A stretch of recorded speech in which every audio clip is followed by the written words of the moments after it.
मध्य रेल्वेवरती अशाच पद्धतीनं जोरदार पाऊस झाल्यानंतर रेल्वे रूळ नेमके कुठे आहेत हे दिसणं बंद होतं, तरीही आपण बघतोय ही रेल्वे अगदी संथ गतीनं जाताना आपल्याला पाहायला मिळतेय।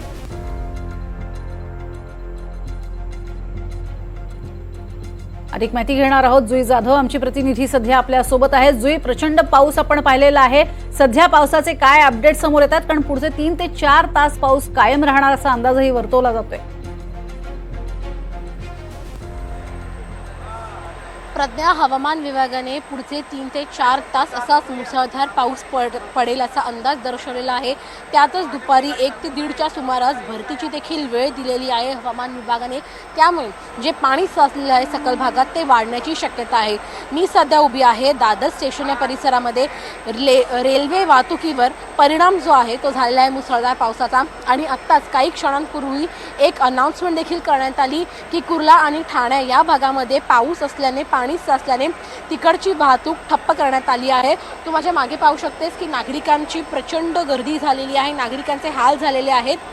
त्यांना कामावर जाण्यासाठी खूप उशीर होत आहे। आपण काही नागरिकांसोबत संवाद साधूया। क्या कहना चाहेंगे, कहाँ जा रहे हैं आप? कसारा पे जाने। कसारा कब से, कितने बजे से खड़े हैं आप स्टेशन पे? 7 बजे से। 7 बजे। एक भी ट्रेन आई नहीं अभी यहाँ पे? लेट हो गया ना ये ट्रेन बहुत। लेट हो गया।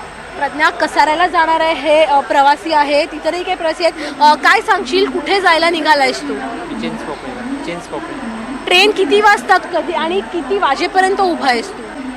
मी आत्ताच आलो। निश्चितच प्रज्ञा, खरं तर इंडिकेटर जर तुला दिसत असेल तर मग 7:19ची गाडी आत्ता लागलेली आहे आणि आता वाजलेले आहेत 9:05, म्हणजे 7:19ची ट्रेन ही अद्यापही आली नाही आहे दादर स्थानकावरती।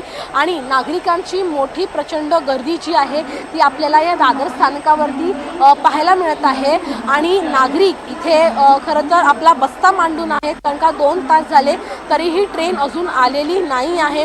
त्यामुळे प्रवाशांचे प्रचंड हाल मुंबईच्या या पावसाने केले आहेत। आठवड्याच्या पहिल्याच दिवशी जो पाऊस पडलेला आहे त्या पावसाने मुंबईकर आता त्रस्त झालेले आहेत। प्रज्ञा, नक्कीच, आणि आपण बघतोय ठिकठिकाणी पाणी साचलेलं आहे आणि त्याचा परिणाम हा सध्या आपल्याला पाहायला मिळतोय। ठिकठिकाणी पाणी मोठ्या प्रमाणात आहे आणि म्हणूनच दादर रेल्वे स्थानकावरची ही गर्दी ही वाढत चाललेली आहे।